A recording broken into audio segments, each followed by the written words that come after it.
अक्षिता और आप मेरा यूट्यूब चैनल देख रहे हो टैलेंटेड अक्षिता। अब हम पढ़ेंगे आपका क्लास 10 का नया चैप्टर जिसका नाम है कार्य, ऊर्जा और शक्ति, जो नए सिलेबस के अनुसार पढ़ेंगे अपन।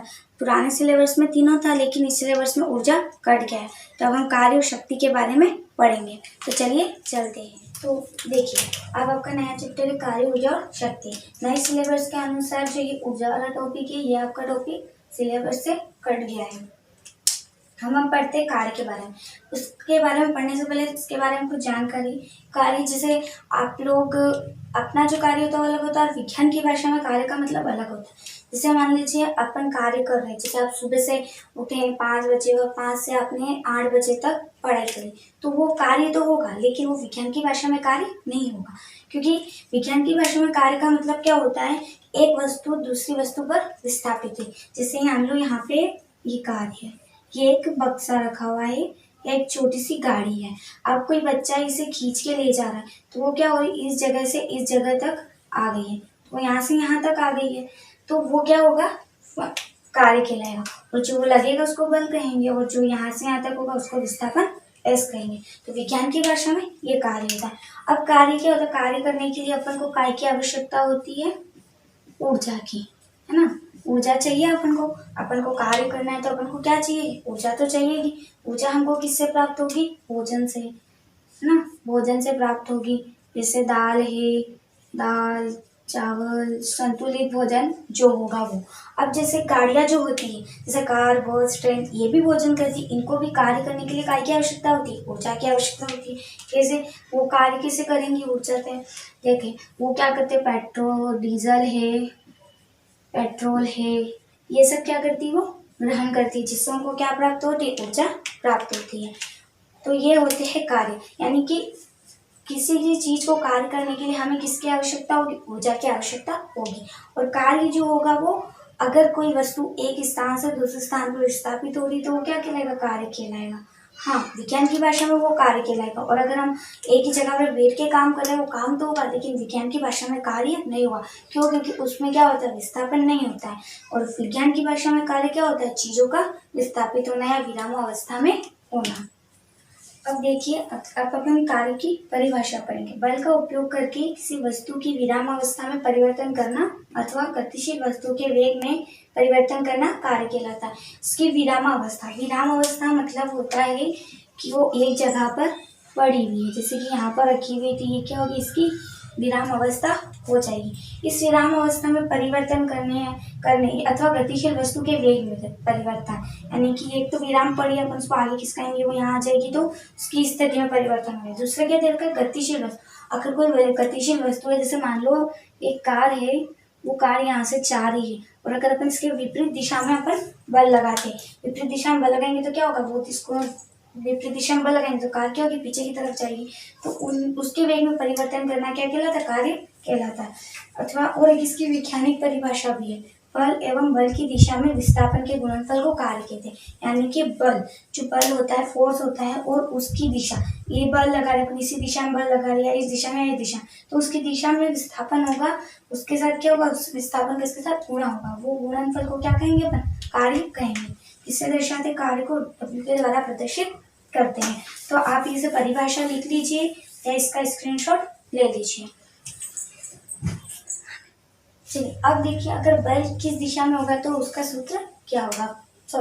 अब हम पढ़ेंगे कार्य के बारे में थोड़ी और जानकारी। कार्य, जैसे कार्य में अगर बल की दिशा, बल की एक समान दिशा, अब वो कह रहा है कि बल की एक समान दिशा। तो समान दिशा कैसे, जैसे मान लो ये एक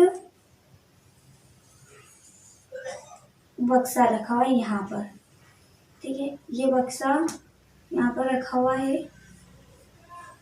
और इसमें क्या हो रहा है, बल लगाया जा रहा है, इस तरफ क्या लगाया जा रहा है, बल लगाया, तो वो खिसक कर किधर साइड आ गया, इस तरफ आ गया। बल लगाया तो वो बक्सा क्या हो गया, इस तरफ आ गया, ठीक है। इधर से खिसकाया तो ये बक्सा क्या हो गया, इस तरफ आ गया, ठीक है। इधर से खिसकाया, इधर की तरफ इसको खींचा गया, तो क्या हो गया, ये इधर आ गया। तो इन दोनों के बीच में जो लगा वो विस्थापन, ये हो गया ये एस। तो कभी अगर बल की दिशा समान हो तो वो क्या होगा, एक समान दिशा में चलेगा। तो कार्य क्या हो जाएगा, कार्य बराबर बल इंटू विस्थापन। अब देखिए इसमें क्या होगा, जब ये कार्य इधर से, ये जो वो फोर्स जो इधर से इधर रख रहा है, यानी कि एक बक्सा इधर रखा हुआ है, इसको खींचकर हमने इस तरफ ले गए, तो इसमें बल क्या हो रहा है, एक सीधी दिशा में हो रहा है। तो इसमें जो कोण बनेगा वो भी कैसा होगा, सीधी दिशा में बनेगा। तो उसमें अपन क्या लिखेंगे, W बराबर F इंटू एस। ये हो गया बल का सूत्र। कभी भी आप ये हो गया कार्य का सूत्र। कभी भी आपको कार्य का सूत्र पूछे, W बराबर F इंटू एस करना। जब अगर एक बक्सा यहाँ पर है तो अपन ने इधर तरफ बल लगाया तो बक्सा क्या हो गया, इधर खिसक गया। उन दोनों के बीच की जो दूरी होगी, उन दोनों के बीच में लगी जो गति होगी, वो क्या होगा, उसका विस्थापन कहलाएगा, यानी कि बल की दिशा में विस्थापन। अगर बल की एक समान दिशा हो, इसी दिशा में होगी, तो बल का विस्थापन भी क्या होगा, इसी दिशा में होगा। बल की एक समान दिशा होगी तो जब बल यहाँ से इधर जा रहा है, इसी दिशा में जा रहा है, तो इसका विस्थापन भी ये होगा। तब कार्य का सूत्र क्या होगा, W बराबर F इंटू एस। अब यदि बल की दिशा अलग हो, यदि बल की दिशा अलग हो,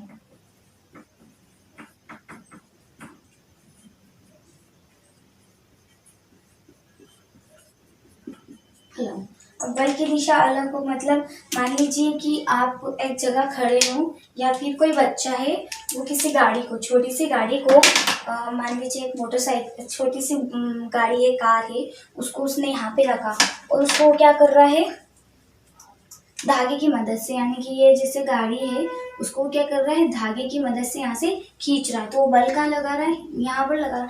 बल यहाँ लगा रहा है, लेकिन वस्तु कहाँ खिसक रही, यहाँ पे खिसक रही। तो ये बल इधर लग रहा है, वस्तु इधर लगी, तो इनके बीच में एक कोण बन जाएगा, वो होगा कोस थीटा कोण। तो है वो कोस थीटा कोण यहाँ पर भी, लेकिन बल भी यहीं लग रहा है और वो खींच भी इसी दिशा में रहा और बल भी यहीं लग रहा है, इसलिए क्या हो रहा था वहां पर, क्या हो रहा था, कोस थीटा रहता है, लेकिन वो कोस थीटा का मान कैसा रहता है, 0 रहता है, इसलिए वो यहाँ पर नहीं रहा। लेकिन ये कोस थीटा यहाँ पर एक मान बने। ऐसे अब अगर बल की दिशा अलग हो तो अपन ने जैसे यहाँ पे ले लिया, ये फिर यहाँ पर अपन ने एक वस्तु ले ली, ये मान लीजिए कि कोई गाड़ी है, ठीक है, गाड़ी उसने, अब वो बल किधर लगा रहा है, इस दिशा में लगा रहा है ना, बल इसने फोर्स लगाया इस दिशा में, पर बस कहाँ किसकी गाड़ी है, इस दिशा में, इसका विस्थापन तो यही होगा, लेकिन इसका बल क्या होगा, बल की दिशा क्या होगी, अलग होगी, ठीक है, बल की दिशा क्या होगी, अलग होगी। तो यहाँ पर एक कोण बन जाएगा, वो होगा कोस थीटा। यहाँ पे जो कोण बनेगा वो कोस थीटा होगा। तो इसमें कार्य का सूत्र क्या हो जाएगा, इसमें कार्य का सूत्र क्या हो जाएगा, W बराबर F cos theta into S, क्योंकि ये तो कोस थीटा हो गया और इसमें बल क्या लगेगा, यहाँ से यहाँ तक क्या लगेगा, इसका विस्थापन लगेगा F। विस्थापन होगा तभी क्या होगा, कार्य होगा। तो ये यहाँ से यहाँ तक खिसक गया, तो इसमें क्या हो जाएगा, इसके साथ S गुणा हो जाएगा, यानी कि यहाँ से वो बल की दिशा अलग है, लेकिन वो जहाँ खिस रहा है उसी दिशा में वो आगे की ओर खिस रहा है। बल ऊपर की तरफ लग रहा है, लेकिन वस्तु सामने की तरफ जा रही है, इसका विस्थापन कितना हो जाएगा, S। तो अगर बल की दिशा अलग होगी तो इसके बीच में क्या बनेगा, एक कोण बनेगा। वो कोण यहाँ पर भी बनता है, लेकिन क्यों नहीं यहाँ पे प्रदर्शित होता है, क्योंकि यहाँ पर उस कोण का मान 0 रहता है, पर यहाँ पर इस कोण का मान रहेगा। तो ये इसका सूत्र क्या हो जाएगा, W बराबर F कोस थीटा, ये इसका Fs कोस थीटा। तो आपको ये दोनों सूत्र ध्यान में रखने हैं, ये दोनों सूत्र के सवाल एग्जाम में आते हैं। अब वैसे अगर कोस थीटा का मान नहीं दे रखा हो तो आपको ये सूत्र लगाना, और कोस थीटा का मान दे रखा हो तो आपको ये सूत्र लगाना। और एक बात, कभी भी ऐसा है कि कार्य का सूत्र लिखिए तो ये वाला सूत्र लिखना, ये वाला सूत्र सही माना जाता है। और इस एग्जाम इसमें जो है पार्ट में ज़्यादा कर न्यूमेरिकल आएंगे, 7 नंबर का पार्ट है, लेकिन इसमें से 2 या 3 नंबर के न्यूमेरिकल आ सकते हैं, 1 नंबर का कोई छोटा आपका थ्योरेटिकल क्वेश्चन बने, बाकी तो इसमें से न्यूमेरिकल ही आएंगे। तो आप जैसे लिख ली, मेन ये दोनों चीज़ें हैं, इन दोनों चीज़ों का ध्यान रखना। और इन दोनों सूत्र, एक सूत्र अपन और आगे पढ़ेंगे कार्य के बारे में, पहले आप इसका लिख लीजिए या इसका स्क्रीनशॉट ले लीजिए। अब देखते हैं कार्य के बारे में और बातें। कार्य एक अदिश राशि, देखो 2 राशियाँ फिजिक्स में जो भौतिक विज्ञान होती है उसमें दो राशियाँ होती है, एक सदिश राशि होती है और एक अदिश राशि होती है। सदिश राशियाँ वो होती है जिनकी दिशा होती है और अदिश राशियाँ जिनकी दिशा नहीं होती है। सदिश राशियों को हमेशा दर्शाने के लिए उनके ऊपर एरो का निशान बनाया जाता है, और जो अदिश राशि होती है वो तो बिना उनकी दिशा नहीं होती, मतलब निर्धारित नहीं होती एक ही दिशा, उसको कुछ भी अलग दिशा से अपन कर सकते हैं। और सदिश राशियों की जो होती है उनकी दिशा निश्चित होती है। तो कार्य क्या होती है, एक अदिश राशि होती है, क्योंकि कार्य हम किसी भी तरीके से कर सकते हैं। अब देखिए कार्य का मान ऋणात्मक या धनात्मक कुछ भी हो सकता है, और ऋणात्मक भी हो सकता है और धनात्मक भी हो सकता है। अब देखो धनात्मक कैसे होगा, जैसे अपन ने बक्सा है, अपन इसी दिशा में लगा रहे और बक्सा भी क्या हो रहा है, इसी दिशा में वो जा रहा है। अपन जिस दिशा में बल लगा रहे उसी दिशा में क्या हो रही है, वस्तु जा रही, तो उसका मान क्या हो जाएगा, धनात्मक हो जाएगा। लेकिन मान लीजिए कि ये कार है, ठीक है, ये कार है, ये इस दिशा में रही है, ठीक है, और हम बल लगा रहे इस दिशा में, यानी कि इसकी विपरीत दिशा में, तो उसका मान क्या होगा, ऋणात्मक होगा। आप है ना, मतलब एक मान लो जैसे कि कार्य कभी कभी अदिश भी होता है, कैसे, जैसे कार्य को अदिश राशि क्यों कहा जाता है, क्योंकि अब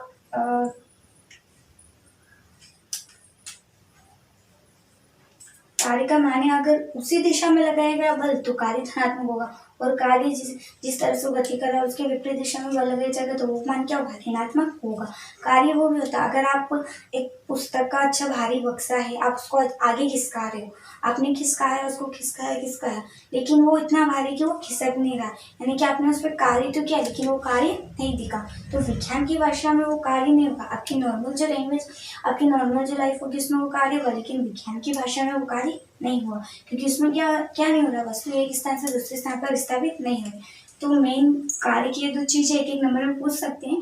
कार्य कौन सी राशि, तो अदिश राशि, और कार्य का मान ऋणात्मक या धनात्मक हो सकता है, तो कार्य का मान ऋणात्मक भी हो सकता है धनात्मक भी हो सकता है। अगर उसी दिशा में लगाया जाए तो वो धनात्मक होगा, और उसके विपरीत दिशा में लगाया जाए तो वो ऋणात्मक होगा। अब अपन क्या करेंगे, कार्य और जानेंगे और इसकी दो कंडीशंस पढ़ेंगे, इसकी दो कंडीशन पढ़ेंगे अपन। तो कंडीशन 1 पढ़ेंगे अपन। कंडीशन 1 उसमें क्या होगा, जैसे मान लीजिए ये एक वस्तु रखी हुई है, ठीक है, एक वस्तु रखी हुई है यहाँ पर, उसमें फोर्स लग रहा है यहाँ पर, एक वस्तु रखी है यहाँ पर, उसमें फोर्स लग रहा है यहाँ पर, फोर्स लगाने के बाद वो वस्तु क्या हुई, यहाँ पर आ गई, ठीक है, फोर्स लगाए तो वस्तु कहाँ पर आ गई, इस तरफ आ गई, खिसका रहे तो यहाँ से खिसकाई तो यहाँ पर आ गए, तो इसके बीच में क्या होगा, विस्थापन एस होगा। तो ऐसी कंडीशन में इसका कोण क्या बनेगा, कोण थीटा बनेगा, उस कोण को अपन क्या कहेंगे, कोस थीटा। तो कोण क्या हो जाएगा, यहाँ पे कोण का मान कितना होगा, 0 डिग्री, क्योंकि यहाँ पर तो इसी दिशा में लग रहा है, इसी दिशा में आ रही, तो कोई कोण बन नहीं रहा है, तो कोण का मान क्या हो जाएगा, 0 डिग्री। अब कोण का मान 0 डिग्री, तो अपन ने सूत्र पढ़ा था W बराबर FS कोस थीटा। अब यहाँ पर कोस थीटा का मान कितना है, 0 डिग्री है, तो क्या हो जाएगा, FS कोस 0 डिग्री। अब आपकी एक सारणी होती है जो साइन कोस चीज में सबके मान फिक्स रहते हैं, तो कोस 0 डिग्री का मान होता है 1। क्या आप लोगों ने पढ़ा होगा मैथ्स में, कोस 0 डिग्री का मान कितना होता है, 1 होता है। तो अपन क्या लिख देंगे, FS इंटू 1, कोस 0 डिग्री का मान कितना होता है, 1, तो हमने लिख दिया 1, तो W का मान क्या आ गया, FS। तो पहली कंडीशन में अगर कोस डिग्री का मान 0 होगा तो उसका सूत्र क्या होगा, FS होगा। तो पहली कंडीशन लिख लीजिए, फिर हम दूसरी कंडीशन पढ़ेंगे।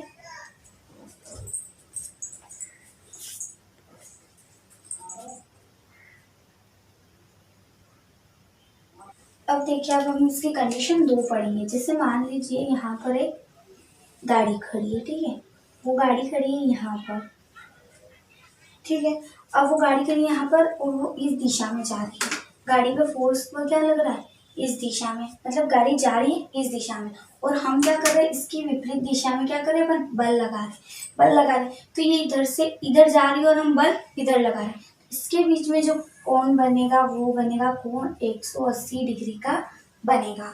अब कोण 180 डिग्री बना तो कोस का मान कितना हो जाएगा, थीटा का मान 180 डिग्री हो जाएगा। इसका विस्थापन क्या हो जाएगा, यहाँ से यहाँ ओ एस, ये हो गया इसका विस्थापन। तो इसमें W बराबर क्या हो जाएगा, W बराबर एफ एस कोस, सॉरी इसमें कोण का मान क्या हो जाएगा, कोण थीटा बराबर कितना हो जाएगा 180 डिग्री। तो W बराबर एफ एस कोस 180 डिग्री। अब सारणी में हमने पढ़ा है कि कोस 180 डिग्री का मान कितना होता है, -1 होता है। तो यहाँ पर आप इसका मान लिख देंगे, W बराबर एफ एस इंटू -1। जब इससे गुणा होगा तो क्या हो जाएगा, ये माइनस आगे आ जाएगा, तो W बराबर -FS। तो ये हुई दूसरी कंडीशन। ये हो गई इसकी दूसरी कंडीशन, यानी कि अगर कोण का मान 0 डिग्री है तो वो FS हो जाएगा, और अगर कोस का मान 180 डिग्री है तो वो -FS हो जाएगा। ये दोनों जो मान होंगे तो इसमें जो सूत्र लगेंगे वो ये दोनों ही लगेंगे। ये दो कंडीशन हैं जो कार्य के ऊपर आपको बताई गई है। अगर एक उसी दिशा में बल लग रहा है तो कोस का मान 0 होगा, और उसके विपरीत दिशा में अगर वस्तु कहीं और जा रही है उसके विपरीत दिशा में मान लग रहा है तो उसका मान कितना हो जाएगा, बल का मान माइनस में होगा, और उसी दिशा में लग रहा है तो बल का मान प्लस में होगा। इससे एक बात सिद्ध होगी जो हमने पढ़ा था कि अगर उसी दिशा में बल लग रहा है तो उसका मान धनात्मक हुआ था, और ये इधर वस्तु चल इसके विपरीत दिशा में बल लग रहा है तो उसका मान कैसा आ रहा है, ऋणात्मक आ रहा है। तो इस तरह से आप अपन निकाल सकते हैं। तो आप इसे लिख लीजिए या इसका स्क्रीनशॉट ले लीजिए। अब हम कार्य के बारे में थोड़ी सी और जानकारी प्राप्त करेंगे। अभी तक हमने कार्य के 2 सूत्र पढ़े, अब एक और देखते हैं। जैसे मान लीजिए कोई m द्रव्यमान की वस्तु है, अपन ने m द्रव्यमान की एक वस्तु ली, इसका द्रव्यमान कितना है, m है। तो अपन ने m द्रव्यमान की एक वस्तु ली, इसको क्या करा, h ऊंचाई पर वो उठाकर ले गया। h ऊंचाई पर वो उठा के ले गया तो यहाँ पर आ गई वो m द्रव्यमान की वस्तु, उसकी ऊंचाई कितनी हो जाएगी, h। m द्रव्यमान की वो वस्तु ले गया, उसकी कितनी ऊंचाई पर ले गया, वो h ऊंचाई पर ले गया। तो वस्तु क्या है, नीचे पृथ्वी से ले जा रहा है और वो ऊपर की तरफ ले जा रहा है, तो इसमें क्या होगा, गुरुत्वीय त्वरण होगा। त्वरण तो होगा क्योंकि वो एक स्थान से दूसरे स्थान पर, ठीक है, m द्रव्यमान की वस्तु ली उसने और h ऊंचाई पर वो ले गया, तो इसमें गुरुत्वीय त्वरण भी होगा। तो अपन यहाँ पे लिखेंगे, माना एक वस्तु का द्रव्यमान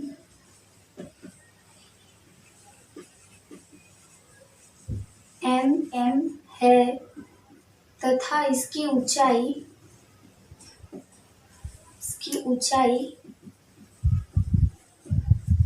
h तक उठाया जाता है, और उसका गुरुत्वीय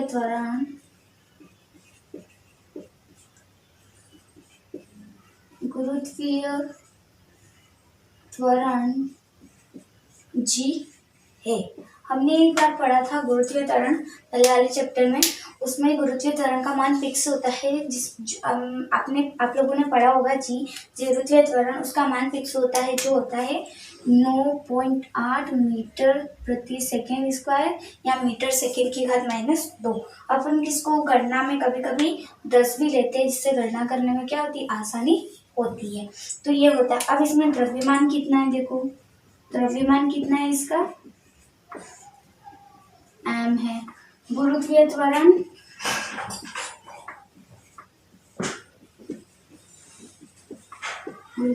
कितने, इसका मान कितना m है और गुरुत्वीय त्वरण g है। तो हमने बल का सूत्र पढ़ा था, बल का सूत्र होता है द्रव्यमान इंटू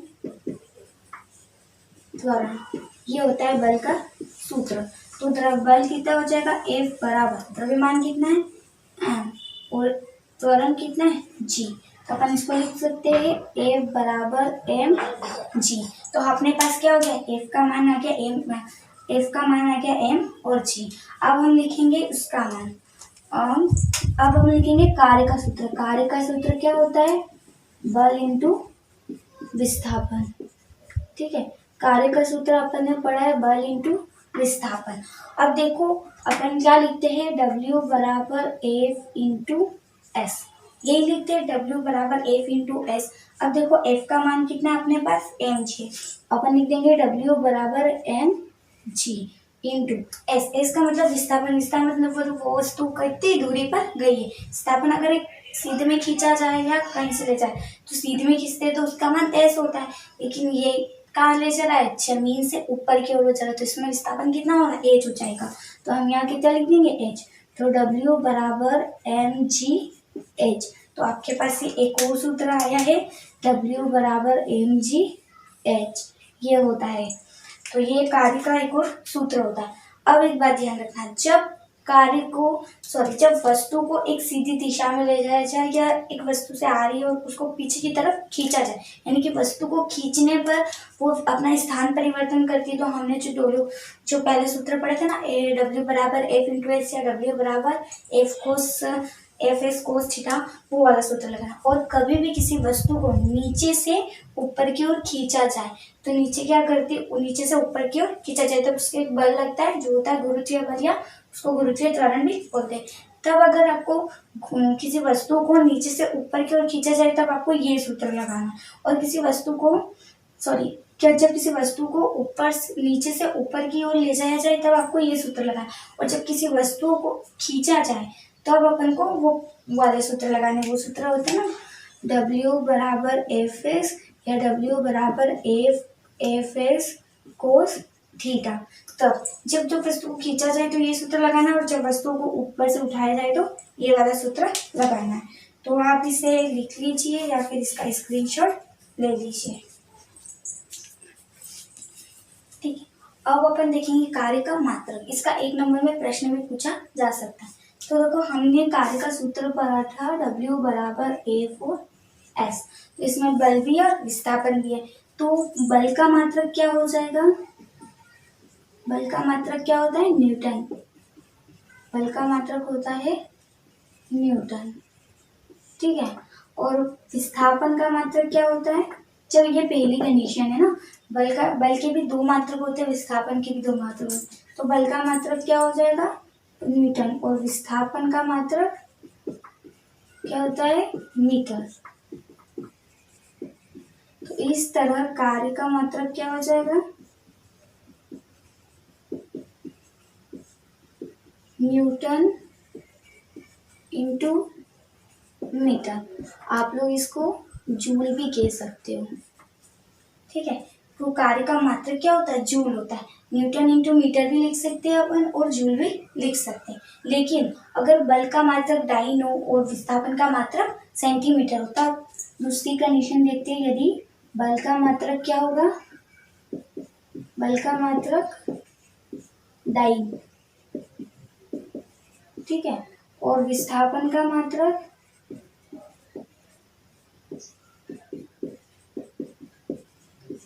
क्या होगा, सेंटीमीटर। तो अपन इसको किस में चेंज करेंगे, इसको न्यूटन में, इसको सेंटीमीटर में। तो 1 न्यूटन में 10⁵5 डाइन होते हैं। 1 न्यूटन में कितने होते हैं, 10⁵5 डाइन, यानी कि 10 के बीच कितने, 5 जीरो। 1 तो 1 2 3 4 5 जीरो, वो 10⁵ डाइन हो गया। और 1 सेंटीमीटर में कितने मीटर होते, 100 मीटर होते, यानी कि 10⁵2 मीटर। तो 1 सेंटीमीटर में 100 सेंटीमीटर, 1 मीटर में 100 सेंटीमीटर होते हैं। 1 सेंटीमीटर में कितने हो जाएंगे, 100 मीटर हो जाएंगे।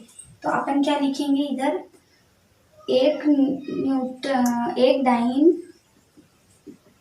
तो कार्य का मात्रक अपन निकालेंगे, तो कार्य का मात्रक क्या होगा, 1 डाइन इंटू 1 सेंटीमीटर। तो अपन क्या लिख देंगे, 10⁵5 इंटू 10⁵2।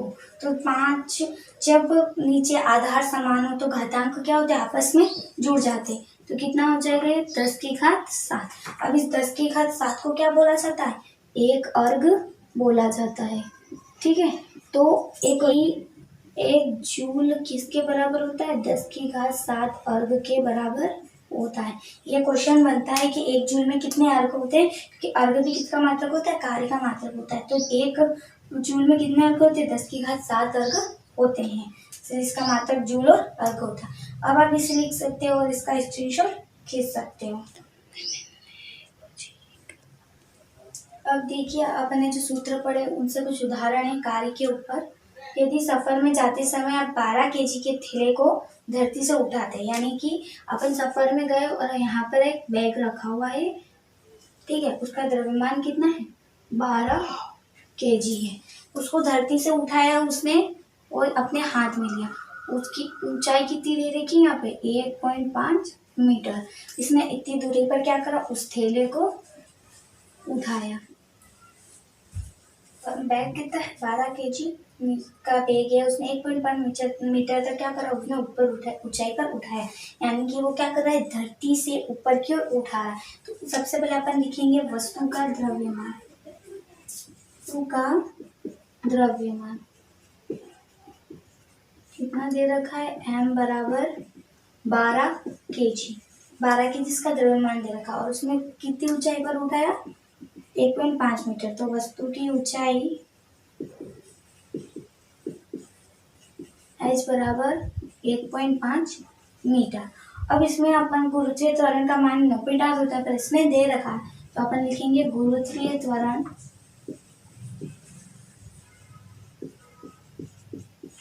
g बराबर कितना हो जाएगा 10 मीटर प्रति सेकेंड स्क्वायर। अब ये एम जी एच ये सूत्र अपन ने पढ़ा था कार्य का। कार्य बराबर एम जी एच। मैंने आपको बताया था कि जब अगर वस्तु धरती से ऊपर की ओर उठा रहे हो तभी ये वाला सूत्र लगाना है। एम का मान कितना हो गया 12 केजी। आप चाहे तो इनके साथ साथ इनके मात्रक भी लिख सकते हैं और नहीं भी लिखेंगे तो भी कोई बात नहीं, एंड में लिख देना।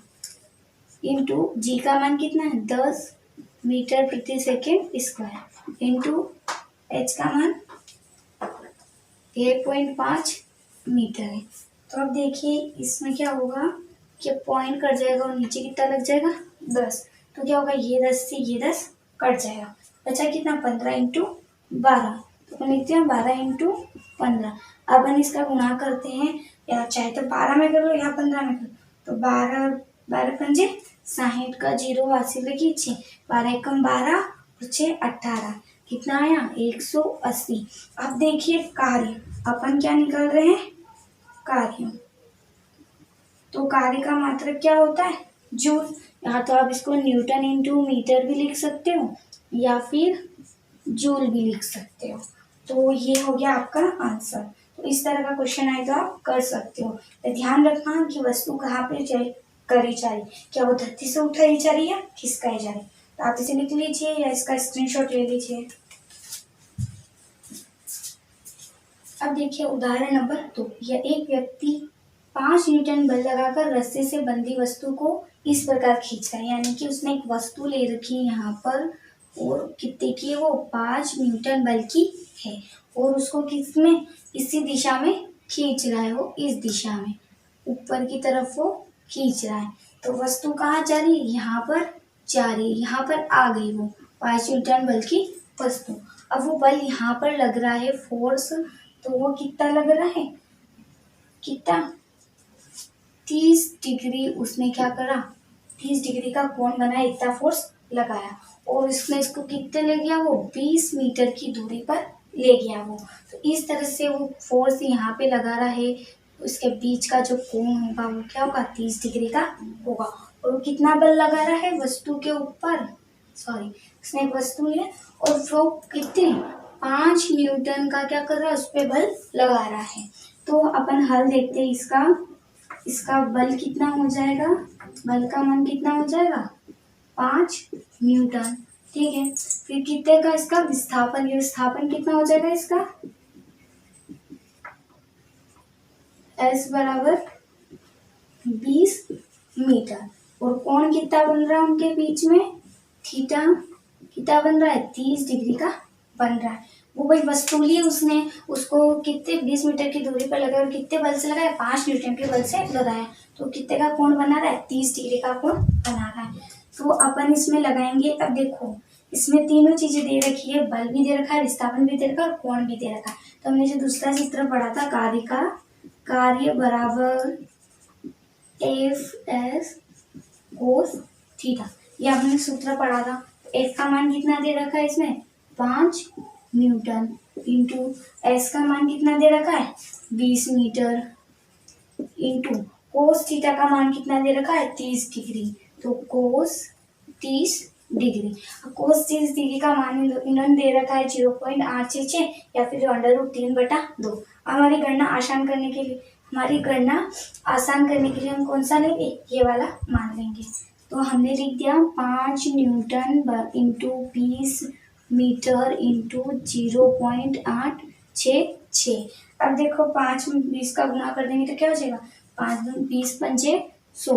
तो ये क्या हो जाएगा 100 इंटू 0.866। अब हम इसका क्या करेंगे इसमें गुणा कर देंगे तो दो संख्या का 0 है तो यहाँ पे कितना आ जाएगा 8.66। अब इसका सूत्र क्या होता है कार्य का न्यूटन इंटू मीटर या फिर अपन क्या लिख सकते हैं जूल भी लिख सकते हैं। तो यहाँ पर कार्य का आंसर क्या होगा हमें कितना कार्य करना पड़ेगा उस व्यक्ति को 8.66 मीटर का कार्य करना पड़ेगा। तो व्यक्ति का कार्य कितना हो जाएगा 8.66 जूल इतना कार्य हो जाएगा। वो 5 न्यूटन की वस्तु अगर 20 मीटर की दूरी पर लगाएगा तो कितना 8.66 जूल उसको कार्य करना पड़ेगा। तो आप इसे लिख लीजिए या इसका स्क्रीनशॉट ले लीजिए। उम्मीद है आपको ये सारी चीज़ें समझ में आई होगी कार्य के बारे में। और अगर वीडियो अच्छी लगी हो तो वीडियो में कमेंट ज़रूर करना। और कुछ समझ में नहीं आए तो आप कमेंट करके ज़रूर बताइएगा। आपको कार्य के बारे में जो भी पूछना हो आप क्वेश्चन कमेंट में कर सकते हैं। और अगर आपको ये वीडियो अच्छी लगी तो वीडियो को लाइक कीजिएगा, शेयर कीजिएगा, सब्सक्राइब कीजिएगा मेरे चैनल को। उम्मीद है आपको ये सारी चीज़ समझ में आई होगी। अब मिलेंगे हम अगली वीडियो में। हम इसके आगे के बारे में पढ़ेंगे शक्ति के बारे में। तो ठीक है, ओके, थैंक यू।